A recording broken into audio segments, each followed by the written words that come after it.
Oi gente, tudo bem com vocês? Sejam bem-vindos ao quarto episódio da segunda temporada do Game Show da Lore. E já recebemos aqui a Bielo, Ana Clara, Mayra Medeiros e hoje tem mais. Você pode conferir todos esses episódios, estão aqui no canal, assiste em ordem aí que tá muito legal.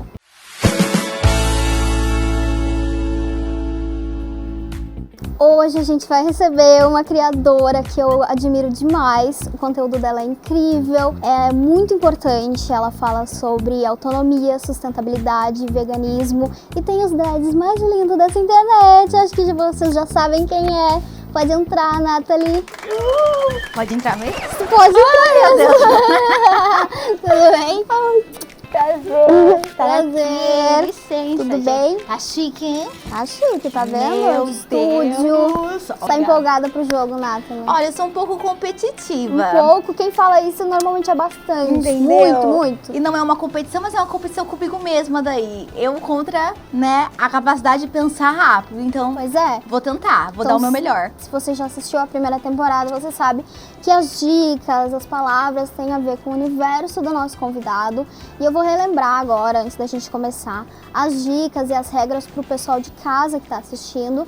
Bom, você vai ter 5 rodadas com palavras que você precisa adivinhar e eu vou te dar dicas. Você tem um palpite por dica. Quanto menos dicas você usar, mais pontos você faz. Então, se você acertar de primeira, você leva direto 5 pontos. Mas aí vai diminuindo, aí você vai ganhando menos pontos, entendeu? Mas não se preocupa, porque no final também a gente tem uma rodada bônus, uma rodada especial, que você ainda pode levar 10 pontos. Então, antes da gente começar, vamos ver como é que tá o nosso ranking de quem já passou por aqui. Bielo, Ana Clara, Mayra Medeiros. E aí, você acha que você consegue pegar o primeiro lugar? Olha, Lore, eu vim aqui... Pra isso. Eu vim aqui pra isso, pra te ver e pra isso. Posso Ai, meu começar? Deus. Pode. Vamos lá. Então, a primeira palavra é um item de higiene. E a dica 1 é que chegou ao Brasil em 1930, mas só se popularizou em 1950. Bom. E eu amo a reação dos convidados quando a gente mete uma história. Muito Vamos assim. lá, vamos lá. Achei que era negócio mais Akinator, né? De repente, Vai. dados. Dados científicos. Tá, chegou em 1000, como se eu soubesse, né? Então, Você lembra, em 1930. 1930 é um item de higiene. Antes a gente já escovava o dente. Pasta de dente? Não, não Tá. foi de primeira, mas... Ó, dica 2, que pode ser de uso interno ou externo. Absorvente. Aí, agora você pode! Amiga, eu sei que você tem uma playlist, uma série de vídeos no teu canal falando sobre dignidade menstrual. E nos conta sobre a importância de falar sobre isso mesmo. Por que tu decidiu fazer essa série? Pois é, quando eu comecei a pensar sobre isso, foi um momento em que as pessoas já estavam falando sobre, sabe? Elas estavam falando sobre como a gente tinha uma relação muito ruim com a nossa menstruação, a gente tem um senso de desgosto e não pertencimento nesse período do ano e da vida, sabe? Nessa fase da vida. E eu sempre tive uma relação muito neutra com a minha. Eu não odiava, mas eu não via sentido, porque, enfim...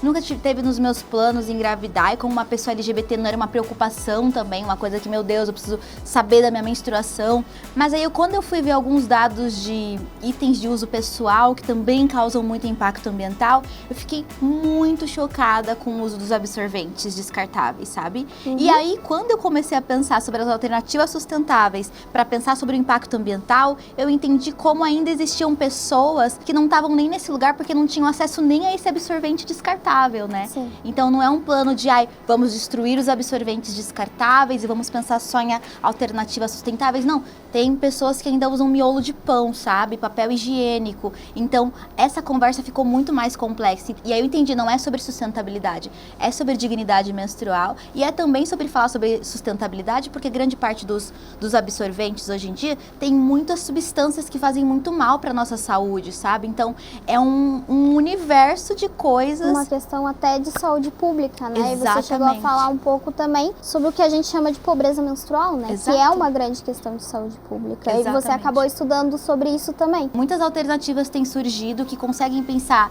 na questão da dignidade menstrual, reduzindo a pobreza menstrual de grande parte das pessoas. Sim. E pensando também em alternativas mais sustentáveis, que são absorventes descartáveis com menos plástico, com mais algodão, com menos desses itens para dar cheiro e, enfim... Sim. A gente entende como é difícil. Sim. Você pode explicar um pouco sobre alternativas mais sustentáveis, além do absorvente descartável? Porque eu acho que a gente pode estar falando aqui, às vezes muita gente nem conhece outras alternativas. Com assim, certeza. Tá, mas eu faço o que então? A gente hoje em dia tem 3 grandes alternativas, 2 estão mais ou menos no mesmo lugar, né? Que são os absorventes e as calcinhas reutilizáveis. Tem muita gente hoje usando também fraldas reutilizáveis para bebê, que é meio que a mesma estrutura. São panos, camadas de panos absorventes e uma camada de pano que não bate, que a água não vai embora. Que aí antiaderente não. Anti-água. Esqueci o nome. Aí você jogou um game show pra mim. Entendeu? Eu já não sei essa palavra. A palavra assim, um pano impermeável. Impermeável. Veio aqui na minha cabeça. 5 pontos, Lorena. Um pano impermeável. Então a gente tem essa alternativa que é a que eu acabo utilizando mais, porque eu acho mais fácil. E a gente também tem o coletor menstrual, né? Que são aqueles copinhos que você faz as dobras e insere no canal vaginal, que eu nunca me adaptei, não gostei. Acaba sendo uma alternativa mais prática também e dura mais, porque ele dura muitos anos. Você tem um investimento de R$80 em um e você fica o dia inteiro. Dizem que é confortável, mas é isso, né? Existem alternativas diferentes para corpos, pessoas e rotinas diferentes. E a gente também tem hoje a indústria de produção de absorvente repensando muito e desenvolvendo absorventes menstruais internos e externos também, com muito menos plástico e sem essas substâncias para ocultar cheiro e tudo mais, que só pioram o cheiro do sangue no período menstrual. O mais importante disso é que a gente já está, pelo menos, vendo uma realidade com mais alternativas. E as pessoas entenderem que tem alternativas e não é que só aquela coisa existe, já é um caminho legal que a gente tá indo. Bom, você foi bem, você fez 4 pontos. Comecei bem. Vamos lá, Comecei bem. Quero ver se vai seguir o ritmo aí. Então vamos para a segunda palavra? Vamos. A segunda palavra é um lugar. E a primeira dica é que as pessoas fazem compras neste local. Brechó. Ai, gente, ela prometeu e ela veio. Ela veio com 5 pontos. Ai, gente! E aí, amiga, eu acho que nem se a pessoa não sabe sobre Nathalie Neri Brechó, tá perdendo muita coisa, não te segue. Brechó é a minha vida, né? Tanto é que é fácil, um lugar que a gente faz compra. Eu só faço compra em brechó e mercado vegano. Então é basicamente isso. Mas sobre brechó, você acha que os brechós são lugares acessíveis? Você acha que ainda tem dificuldade para encontrar roupas para todos os tipos de corpos? Hoje em dia a gente tem muitos novos brechós surgindo, né? E a gente tem brechós que aí a gente chama de bazares, né? Porque aí você determina os formatos e estilos que estão sempre ligados a associações, a projetos sociais. E são espaços que têm recebido cada vez mais doação. Porque as pessoas talvez tenham se conscientizado mais de que é necessário pensar a roupa não como um item descartável, mas como algo que realmente gera impacto no meio ambiente, que se você não gosta mais, não importa, ela ainda pode ser muito utilizada. Então, eu vejo nos últimos anos, na verdade, uma mudança bem grande. Eu vejo os brechós se preocupando muito mais em fazer áreas de roupas plus size e em fazer áreas de roupas masculinas, porque roupas masculinas também sempre foram um problema, né? Porque se você for pensar no mercado da moda, a moda é totalmente focada e pensada para mulheres e para um público altamente consumista de tendência. Enquanto a moda masculina, ela não é tão passageira, então você tem um fluxo menor de roupas que são doadas e compradas, ou jogadas fora e compradas, né? Então eu sinto que isso tem mudado principalmente depois do surgimento dos brechós online. Os brechós online têm feito uma curadoria muito, muito incrível. Então, se talvez há anos atrás a gente tinha lugares menos fáceis de encontrar peças que não fossem para um corpo magro e para uma pessoa que gosta de looks mais femininos, hoje em dia a gente consegue encontrar principalmente nesses espaços online. Ainda vai ter mais dificuldade em espaços físicos, sim, porque infelizmente essa é uma realidade.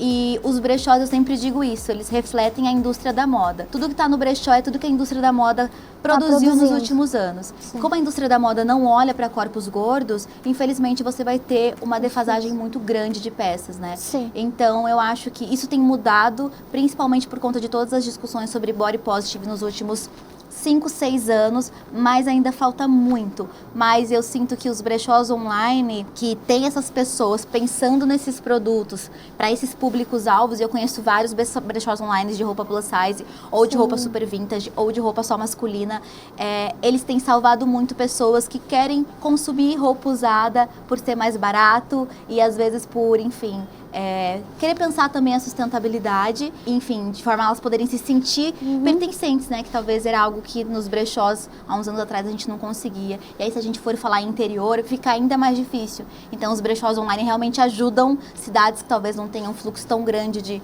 bazar da pichincha e roupa usada a conseguir consumir Totalmente. E eu acho que tá quebrando também aquela ideia que se tinha de que você não encontrava roupa boa em brechó e de que você não encontrava essa variedade também. Eu acho que eu concordo super. Mudar nossa relação com roupa é algo cultural, sabe? É algo que a gente, aos poucos, começa a ensinar os nossos amigos e daqui a uns anos a gente vai ensinar os nossos filhos, porque as pessoas têm muita dificuldade ainda de entender a peça nesse lugar, porque o ideal seria isso, né? Infelizmente, no caso da sua amiga, vem de um lugar de ausência, o que não é bom, porque ela tem o direito, ela deveria ter o direito de poder escolher a roupa que ela quisesse, trocar de roupa e de guarda-roupa quando ela quisesse, mas a gente tem uma relação muito passageira com as nossas roupas, né? A gente se desfaz muito rápido de todas elas. Isso gera um impacto gigantesco, né? Não só no nosso bolso, porque é muito dinheiro sendo gasto em coisas que não são tão necessárias assim, porque moda é comunicação, mas você não precisa de roupa nova para ser bom, para ser você. Eu acho que uma coisa muito importante é que talvez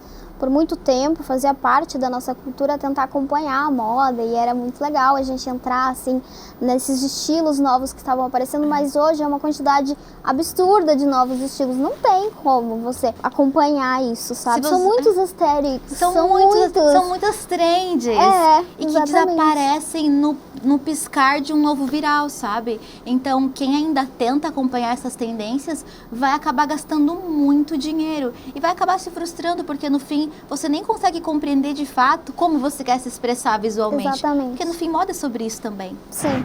Então, bom, um papo muito importante e você foi super bem. Eu falei um lugar, você já pensou em brechó. Lugar de compras. Exatamente. Então você tá com 9 pontos agora. Vamos pra próxima? Vamos. A palavra 3 é um objeto. Tá. E esse objeto tem o formato de um retângulo. Vamos lá, retângulo. Um objeto em formato de retângulo, lousa? Não. Dica 2, então. Tá. A Revolução Industrial permitiu sua produção em massa. Celular? Não. Um retângulo. Nossa, a Revolução Industrial tá atrás, né? Vamos seguir. Então, dica 3. Está presente em quase todas as construções arquitetônicas. Pessoal de casa agora. Um retângulo. Produção industrial em massa. Está presente em todas? Quase todas as construções arquitetônicas. Janela? Não. Não, ainda não. Agora, na dica 4, é avermelhado e feito de argila. Tijolo? Gente, tijolo! Essa é difícil. Foi. Você tá com 11 pontos agora, mas você tá fazendo um diário de obra agora. Obra é um negócio muito cansativo, é muito chato. E eu não tinha ideia, e eu achei que ia ser uma diversão. E a parte mais legal da minha obra é fazer os vídeos no YouTube e compartilhar com a galera, porque a obra em si... Isso anima. Se eu começar a falar aqui, olha, a gente vai ter muito que chorar. Muito tijolo pra comprar. Muito tijolo pra comprar. Então, assim, a vida adulta é difícil, mas ao mesmo tempo, vamos falar de coisa boa, né? Vamos. Eu tô construindo a minha casa junto com o Jonas.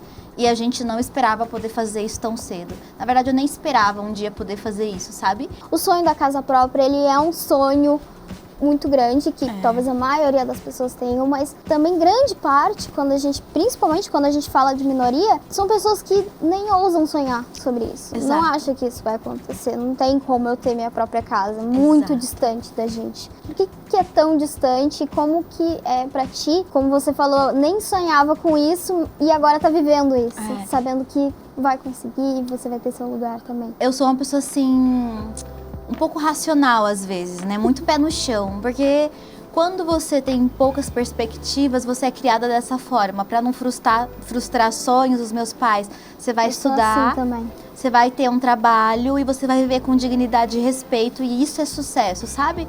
Eu sei que é lindo ver uma criança falando que quer ser astronauta, cantor, sei lá, qualquer coisa. A minha mãe era um pouco mais lúdica, mas os meus pais, por a gente ser uma família que nunca teve grana e que vem de gerações de pessoas que passaram fome, inclusive, tipo, a gente já não passa mais. A gente tem o que colocar na mesa, então o que a gente deseja para os nossos filhos é isso, é que eles tenham o mínimo. Então, eu fui criada para ter o mínimo, mas para ter um mínimo com dignidade e respeito. E isso para mim era muito bom até eu perceber o quanto é triste, porque isso me impediu de sonhar grande. A gente romantiza o básico, a gente romantiza o mínimo, né? Quando você vem de um contexto de ausência. Então, e o Jonas vem de um lugar muito parecido, então a gente se encontrou muito nisso. E aí a gente literalmente sentou e começou a ser adulto, fazer cálculo, colocar na ponta do lápis, entender o que dava pra fazer agora. E aí a surpresa foi, dava pra fazer muita coisa, sabe, se organizando. E se a gente talvez tivesse feito isso antes, acreditando que aquele sonho pudesse ser real, porque a gente sonhava brincando, sabe, sonhando, dia, sei lá, eu vou fazer um intercâmbio quando você é adolescente, mas você sabe que você não vai porque seu pai não vai ter dinheiro pra pagar.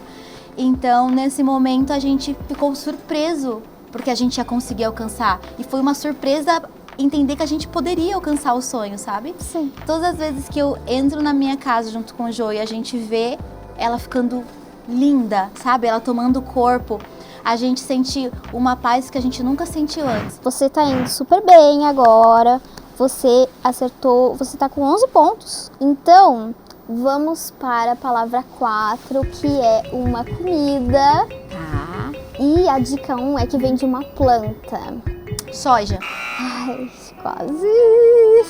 Eita. Calma. É porque todas as minhas comidas vêm de plantas. Vegana, Sim, né? vegana. Então eu tô assim, o que pode ser tudo? 2. Começou a ser consumido na região da Turquia cerca de 6.000 a.C. Tofu. Tofu é soja, droga. Não, tofu é difícil, asiático. né? Calma. O pessoal acha que vegano não come nada, deu uma variedade. Gente, tá quebrando a cabeça aí pra pensar o tanto de coisa que tem, né? Tanto de proteína vegana, gente, que existe no mundo. 3. É um alimento super popular na alimentação vegana ou vegetariana. Tá, então eu vou pro óbvio, que é aquele bolinho, já que é Turquia, aquele bolinho. Como que é Que bolinho? Calma. Não é bolinho a resposta. É... Tem certeza não quer ir pra próxima? Não, pera. Competitiva. Ai, meu Deus, calma. É aquele que é o grão de bico amassado. Como que é o nome daquilo? Não é tabule, eu tô com tabule na minha mente, mas tabule é o trigo. Ai, droga, vamos pra próxima. Calma, vamos, amiga. Vai pensando. Talvez seja mais simples. Mais simples. 4. É rico em proteínas. Que vergonha vegana, hein? Puta merda, caraca. Olha, vão ter que estar retirando essa carteirinha. Caramba. Vegana, não vai. Como que é o nome daquilo? Eu esqueci. Falafel. Não. Era isso que você tava querendo lembrar? Não é isso. Peraí, o que é um falafel mesmo? Não, um bolinho de grande bico? É, né? É isso. Mas não é essa a resposta. Ah, então tá toda errada. Então, o 5. Última dica agora, amiga. Tá. Senão, 0 pontos no Tá bom. computador. O nome faz alusão a pássaros. Grão de bico? Acertou. Eu falei grão de bico. Amiga, você falou várias vezes. O É que eu não bolinho do gosto grão de muito de bico. grão de bico. Ah. Mas falafel eu acertei, hein? Porque falafel é o bolinho do grão de bico. O Bolinho do grão de bico, você foi lá na receita. Eu fui na receita, eu trouxe completa informação de como falar é gostoso. Porque é como eu gosto de comer grão de bico, porque eu não sou muito fã de grão de bico. Sim. Já que você foi direto pra receita, você gosta de cozinhar, você costuma fazer as suas comidas, você descobriu a culinária vegana e foi cozinhando, como foi? Eu comecei a parar de comer carne e eu nunca tive vontade, eu nunca fui muito cozinheira, nunca quis aprender a fazer pratos muito grandes. O que eu queria era aprender a substituir as coisas que eu gostava muito. Eu gostava muito de uma panqueca de bolonhesa, eu gostava muito de um estrogonofe, eu gostava muito de uma torta de liquidificador de legumes. Sim. Faz quantos anos isso?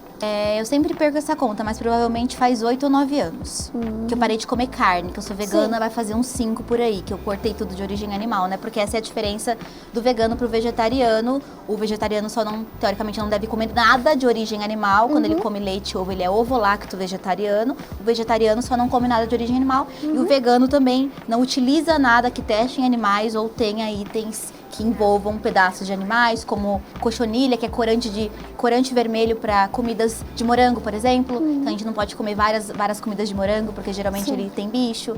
E aí eu só queria substituir as minhas comidinhas que eram importantes para mim. Eu nunca senti vontade de desenvolver minhas habilidades culinárias, porque o que eu amo fazer, eu faço muito bem e eu amo a minha versão. Então eu amo o meu estrogonofe vegano. E eu já comi 50 e o meu é o melhor, entendeu? Eu amo a minha panquequinha de bolonhesa vegana.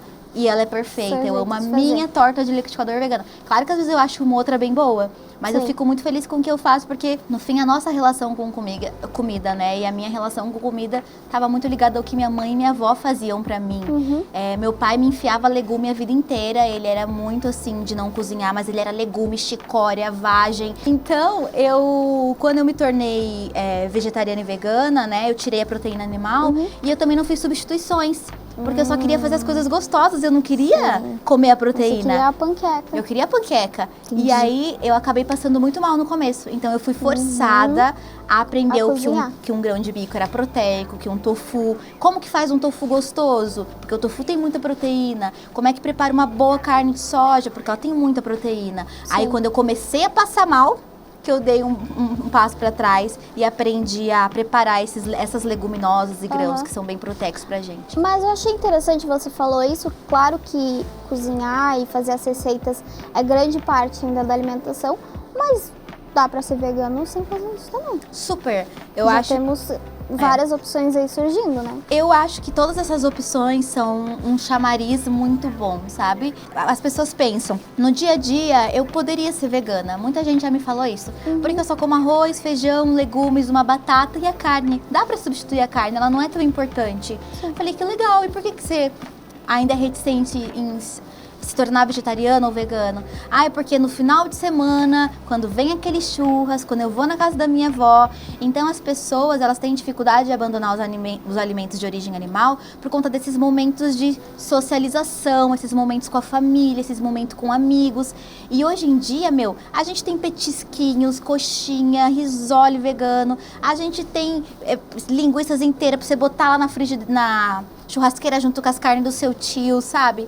A gente tem muita coisa que podem ser utilizadas nesses momentos em que a gente quer comer uma coisa tão gostosa como todo mundo tá comendo. Eu vejo uma nova geração assim se afirmando desde muito nova vegana e mudando a casa toda, assim, fazendo exatamente o que tu falou. Vai lá, compra o que você vai comer no churrasco, coloca junto na churrasqueira.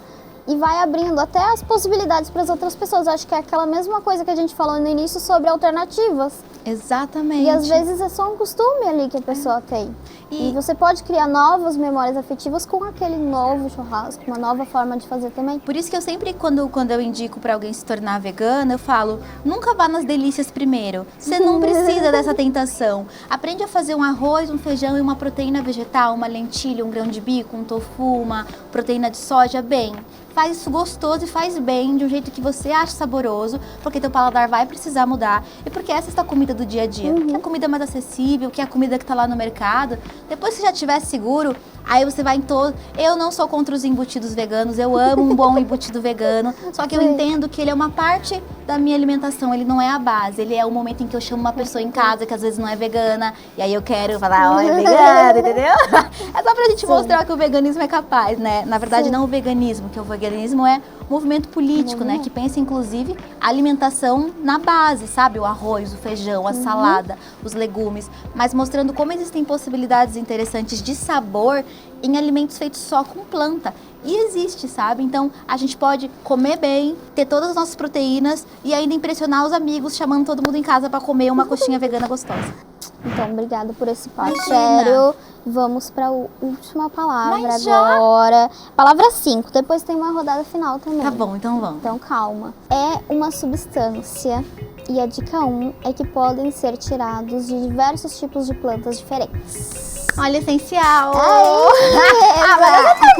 Essa foi boa, essa foi boa. Muito fácil, muito boa. Você fez 5 pontos, porque acertou de primeira, Arrasei. você tá com 17 pontos. Olha, arrasei. Olha. Foi o veganismo que me levou a isso, né? Porque eu me interessava por cosméticos veganos, maquiagens veganas. sim. E aí, de maquiagens veganas, a gente começa a pensar em itens que não testem animais, não tenham nada de origem animais e que os componentes também sejam mais leves para a nossa pele e para o nosso corpo, né? Você começa a pensar em tudo. Você pensa no meio ambiente, na sua saúde interna, no que você coloca no teu corpo. Uma coisa te leva a pensar sobre tudo. E aí eu descobri um mundo maravilhoso. Eu entendi a utilização dos óleos ao longo da história. Eu comprei um livro inteiro mostrando como os óleos essenciais são usados na Bíblia, sabe? Desde Cristo. Nossa. E como eles estão ligados ao Egito Antigo e à história da humanidade. Como eles eram preparados usados para preparar faraós para a morte ou para, enfim, conectar as pessoas com divindade. Então, para mim, os óleos essenciais, eles não são só um item interessante com cheiro bom, sabe? Pra mim aquilo ali é muita história, aquilo ali é alquimia, aquilo ali é conexão e acaba ultrapassando um pouco o plano físico. Eles têm propriedades clínicas hoje em dia, sabe? Um óleo essencial é utilizado, alguns componentes em determinados contextos para combater bactérias e fungos enfim, cosméticos e etc. Mas o que me encanta muito é a história, sabe? Toda essa parte holística. Sim. Então, eles foram essa abertura. Então, deixa por último já uma dica para quem quer começar a entender mais, além de assistir a sua série, que eu acho que já é completão, Isso. assim.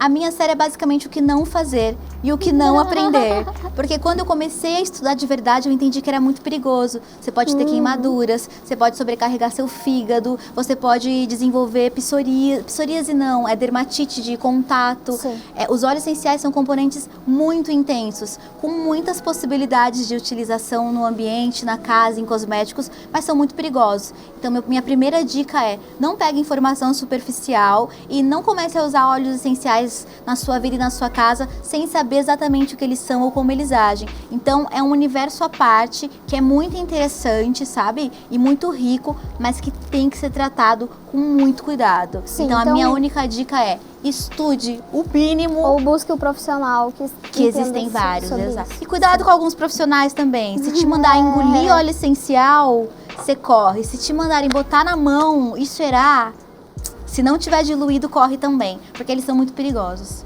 Tá bom, E então. poderosos. Então, gente, que conversa incrível, sério. Eu já sabia que o episódio com a Nathalie ia ser incrível, então, preparada pra rodada final. Você ainda pode levar 10 pontos. Ai, meu Deus. Vamos lá. Então, de primeira agora, você vai ter uma chance única, eu vou te falar, não Tá. vai ter chute, sem perguntas. Tudo ou nada. Então, de primeira é uma cor e apenas 2% da população mundial possui olhos dessa cor. Verde. Aí. Mas por que você pensou em verde, amiga? Você nem... Porque eu amo verde. Porque eu sei que verde tem a ver comigo e é sobre isso o Game Show da Lore. Então, ó. Olha o mecanismo. E você tem os cabelos verdes. Cabelos verdes. Gosta muito da cor. Eu também sou um pouco suspeita pra falar. Hoje não estou de verde, gente, mas Você sempre tá, né? tô sempre de verde. Eu também. amo Tudo o seu que é cabelo verde, quando tá verde. Mas isso surgiu de sempre, assim? Tem alguma relação com Eu acho que o público pode pensar isso também, né? Tu traz uma narrativa sobre o veganismo, alimentação baseada em plantas, sustentabilidade, faz parte da sua comunicação? Ou você já gostava e você introduziu isso, assim? Eu já gostava muito da cor, eu acho que a gente está sempre procurando uma forma de se sentir em casa. E eu fui arrancada da minha cidade, Assis, que é o interior de São Paulo. E quando eu estava em Assis, eu pude viver uma vida com muito contato com a natureza. A minha diversão era ir para sítio e chácara de família final de semana. Eu andava de bicicleta a cidade inteira e eu via muito verde. E quando eu vim para São Paulo para fazer faculdade, eu fui morar no meio de Guarulhos, que é numa área super industrial, e eu não via uma árvore, porque, enfim, as cidades crescem absurdamente, você não tem planejamento urbano, você não bota árvore nos lugares que você precisa pôr. E aquilo foi um trauma muito grande. Eu comecei a me sentir muito desconectada de quem eu era, sabe? E comecei a cultivar plantas em casa, mas eu não tinha muito tato, todas elas morriam. Então, eu comecei, acho que inconscientemente, tentando buscar esses elementos mais naturais na decoração da minha casa e que me lembrassem a minha terra, sabe? E o verde fazia muito sentido, porque eu vivia num lugar que tinha muito verde. E aí eu acho que de tanto colocar nos meus espaços, eu acabei colocando em mim. E aí um dia eu coloquei tranças verdes e eu fiquei, eu sou uma árvore! Então eu não preciso lembrar da árvore, eu posso ser a árvore. E eu acho que eu absorvi tanto essa ideia de que eu sou uma árvore, porque eu sou marronzinha que nem o tronco com a copa verde, que eu quis essa ideia pra mim. E aí eu falei, nossa, se eu sou uma coisa e se eu quero parecer uma coisa, é uma árvore. E eu já não comia carne nem nada. E aí eu acho que isso também me levou à sustentabilidade depois. E tudo, se eu for analisar a minha vida e meu conteúdo hoje, é sempre uma necessidade de voltar para aquela infância e adolescência que eu tive com muito contato com a terra, pegava muita fruta do pé. Então, sei lá, é sempre uma tentativa de voltar às nossas crianças feridas, né? Sim, as memórias afetivas que a gente já falou aqui também. Então, Nathalie, obrigada. Você fez 27 pontos. Olha, aí eu ia falar quase minha idade, mas esqueci que eu já tô com 28. Foi ano passado. Você foi super bem. Eu adorei essa conversa. Ai, obrigada. Obrigada por ter me mesmo. chamado. Se a gente for ver o ranking, eu acho que temos um empate, inclusive. Mas aí o pessoal está assistindo tudo, vai saber do que eu tô falando. E continue assistindo, que esse é somente o 4º episódio. A gente ainda vai ter mais convidados. Então tem muito mais coisa, vai estar tudo aqui no canal. E bom, quero agradecer imensamente por essa conversa, por todos os papos, por ter arrasado, entendeu? De primeira. Obrigada, Lori. Obrigada pelo convite. Obrigada por oferecer um conteúdo tão educativo, tão inspiracional e tão divertido na internet, porque é tudo isso que o Game Show e todo o seu conteúdo é. Isso aqui é só um resumo de tudo que você já faz há tantos anos, mesmo excluindo, roubando seu canal, você faz de novo. Eu falo que eu uso a Lori como case de sucesso. Sempre que alguém fala, influenciador é fruto da casualidade, da sorte, eu falo... Quando tem conteúdo, ele faz tudo de novo. Conhece a Lorena Elvis? Vou te contar a história dela. Adorei, minha maior fã. Eu também sou acompanho muito seu canal há muito tempo. Primeiro no YouTube, depois tudo no Instagram. Então, tô muito, muito feliz de ter você aqui, de ter essa amizade hoje, da gente poder trabalhar juntas. Então, obrigada mesmo por tudo. Né? Tudo que você fala, eu vou prestando muita atenção, assim, porque eu quero lembrar e tem vários processos que eu passei junto da minha profissão que eu lembrei de coisas que você me falava, assim, sabe? Coisas do jeito que você fazia e eu falava, ok, então eu posso por esse caminho aqui também, sabe? Então, muito responsável com a sua profissão, com o que você fala, da forma como você inspira. Obrigada por isso mesmo, obrigada, tá? Lori. Obrigada, gente. Esse foi o 4º episódio. Não se esquece de deixar o like, compartilhar, nos ajudar aí pra divulgar mais esse vídeo, tá bom? E continuem acompanhando o Game Show da Lori, essa 2ª temporada que tá incrível. Um beijo, se cuidem e tchau!